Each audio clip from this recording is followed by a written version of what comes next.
creepiest encounter you've ever had with a stranger? This happened in 2017 when I was in college, living off campus in a small but decent apartment complex. I was 22 at the time, female, and juggling a part-time job at a 24-hour diner. Most of my shifts were late nights, sometimes getting off as late as 3 a.m. I didn't love walking home that late, but the diner was only a 15-minute walk from my place, and the town was quiet. One night after a particularly long shift, I got off around 2:45 a.m. The air was cold and damp, the kind that clings to your clothes. I didn't feel unsafe, just tired and craving sleep. I had earbuds in, but only one, so I could still hear what was going on around me. About 5 minutes into the walk, I noticed a car, a dark sedan. It passed me slowly, turned at the next corner, and disappeared. Nothing unusual. Until I saw it again, parked on the street, lights off, just idling. This time, it didn't move, just sat there as I walked by. I felt a flicker of unease, but told myself I was being paranoid. It's a small town, could be someone waiting for a friend, or just checking their GPS. I made it 2 more blocks before I heard the car again. This time it pulled out from a side street behind me, driving slowly, matching my pace. I turned my head to look and saw the driver, a man in his late 30s or 40s wearing a baseball cap low over his face. He didn't smile, didn't wave, just stared. I stopped walking and ducked into a corner store that was miraculously still open. I bought a bottle of water I didn't need and lingered near the front windows. I saw the car circle the block twice while I was in there. The guy behind the register, a college-aged kid with headphones, looked up at me and asked if I was okay.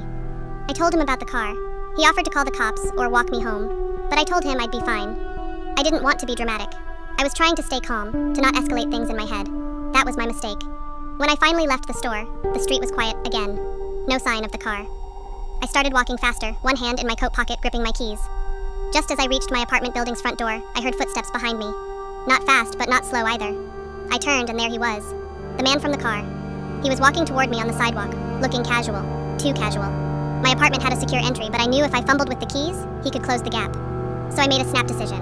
I didn't go inside. I turned and walked right past my own building. He kept following. I took out my phone and called the first name in my contacts. My roommate, Kelsey. I told her loudly, "Hey, can you come unlock the door? I left my keys inside, and I'm almost there." Then I looped the block. As I came back around, I saw him again. But this time, he wasn't following. He was standing at my building's front door, looking at the keypad. I turned and ran to the side alley that led to our fire escape. I called Kelsey again, actually this time, and she let me in through the window. We called the cops, but by the time they got there, he was gone. Nothing ever came of it. I filed a report. They said it matched the description of a guy who'd been creeping around campus housing a month earlier, but no one ever caught him. To this day, I don't know what would have happened if I'd gone into that building when he was close behind me. But I do know that every time I hear tires rolling slow behind me at night, my stomach knots up. So, strange man who followed me from the diner and waited outside my building. Let's not meet.